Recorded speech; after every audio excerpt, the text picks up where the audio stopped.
Mesdames, Messieurs les membres du jury, sentez-vous comme moi cette brûlure, ce picotement lancinant?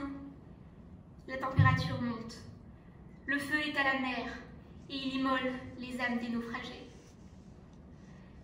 L'inaction, c'est le combat des vaincus, des mous, des mièvres, des tirs au flanc, de ceux qui fuient, qui détalent devant l'adversité comme le Brexit devant Boris. Mais Carola Rackete, elle, a fait face. Elle s'est ancrée comme un roc dans une lutte mondiale. Elle est aujourd'hui la figure de proue d'une humanité à la dérive.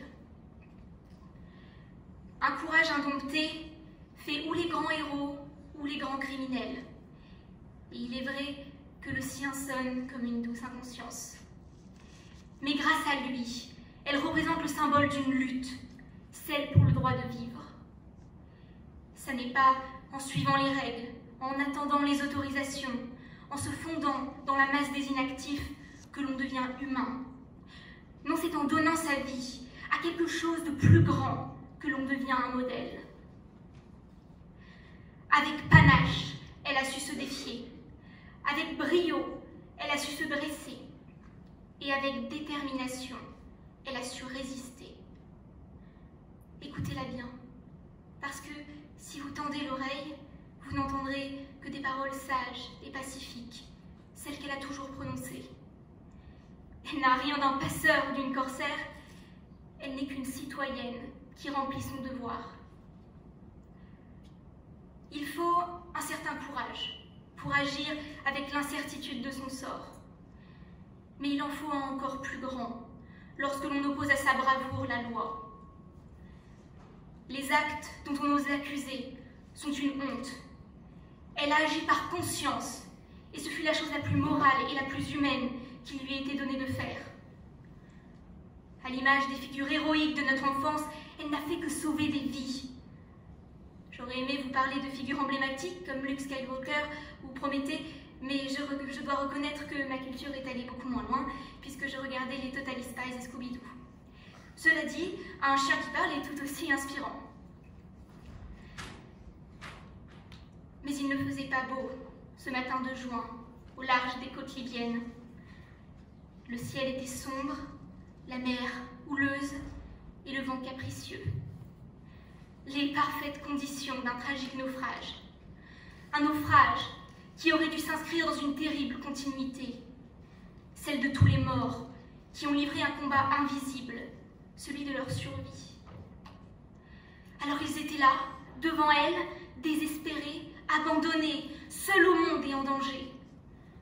Ils étaient faméliques, les joues creuses et l'estomac gonflé, la peau lacérée par la vie et les yeux hagards. Mais qu'aurait-elle pu faire face à tant de détresse? Passer son chemin et le regretter à jamais?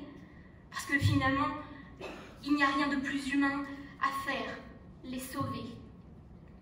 Elle a donc commis ce grand mal, aujourd'hui qualifié de délit, celui de l'abnégation.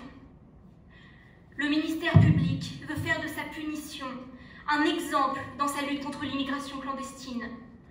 L'Italie l'a traduit dans ce qui n'est qu'un simulacre de justice pour affirmer des positions politiques et montrer l'application rigoureuse et systématique de sa législation. Mais si je vous disais que peu importe les opinions politiques, peu importe les querelles diplomatiques, parce qu'il n'est en rien question de cela. L'accusé d'aide à l'immigration clandestine, c'est oublier la non-assistance à personne en danger. La vérité, c'est qu'elle n'a pas eu le choix. Peut-on empêcher un homme à l'agonie, qui craint pour sa vie, de monter sur une embarcation de fortune pour rejoindre un autre continent, quand bien même le voyage s'annonce périlleux? Non. Carola Rackete a-t-elle elle-même organisé la traversée? Non. Non, au large des côtes de Libye, elle les a simplement sauvés d'une mort certaine. Elle a secouru des âmes en détresse. Alors je vous le demande, si elle n'avait pas été là, que se serait-il passé? Aurait-il réussi à rejoindre les côtes sans déplorer de pertes? Sûrement pas. Carola a donc fait la seule chose rationnelle et humaine qui s'imposait à elle. Elle les a sauvés au péril de sa vie et au péril des sanctions. Alors, finalement, peut-être que les héros sont toujours condamnés, mais au bout du compte, il vaut mieux tomber pour avoir agi que pour être resté immobile. Et Carola aura agi 2 fois. Non seulement elle a lancé une mission de sauvetage en pleine mer, mais elle a aussi pris l'initiative de débarquer dans le port de Lampedusa en Italie. L'endroit le plus sûr, non pas seulement pour elle, mais surtout pour les passagers qu'elle transportait. 2 semaines. C'est le temps interminable qu'ils auront dû passer en mer. Alors, embarquez avec moi et délaissez le confort de vos fauteuils bien douillés, parce que j'aurais aimé vous dire que le Sea-Watch 3 avait tout d'un magnifique et merveilleux bateau de croisière, de ce que l'on voit amarré dans le port de Saint-Tropez, que bien sûr, il y avait un chef étoilé à bord, et qu'évidemment, chaque passager pouvait bénéficier d'un lit et d'une cabine individuelle. Mais je serais si loin de la réalité. Remplacer le port de Saint-Tropez par les eaux territoriales italiennes, le chef étoilé par, non en fait, supprimez-le, et les confortables édredons par des couchages à même le sol. Dois-je aussi vous épargner l'hygiène, l'humidité, le froid, la faim, le manque de sommeil? Peut-être bien, parce qu'ils ne sont pas si difficiles à imaginer. Le hurlement du vent dans les oreilles, le tambourinement des vagues contre la coque dans le cœur, l'atmosphère orageuse au fond des poumons. C'est à ça qu'a ressemblé la terrible aventure. Pour le chaos et la peur qui régnaient sur son bateau, Carola ne demandait qu'un abri. Certes, ce n'est pas le Pacifique, mais il y a barrage contre la capitaine. Au début, elle a accepté, parce qu'elle est habituée à respecter les lois et les codes maritimes. Mais même la raison des plus téméraires peut être contaminée par le désespoir. Oui, elle savait qu'en forçant le blocus, elle allait s'exposer à des poursuites. Oui, elle savait qu'elle serait arrêtée. Mais son choix n'a pas été motivé par un profit personnel, mais par la mission qui avait été la sienne depuis le début, sauver des vies humaines. Elle a choisi de lutter contre son Scylla pour mettre fin à l'inaction et au manque de tolérance des hommes, pour que tous les voyageurs en Méditerranée, qui damnés voguent sur le Styx ou fortunés échouent à Porte de la Chapelle, ne soient plus. À présent, le ministère public l'accuse de mise en danger de la vie d'autrui pour avoir percuté les vedettes des gardes-côtes alors qu'elle tentait d'accoster. Était-ce volontaire? Bien sûr que non.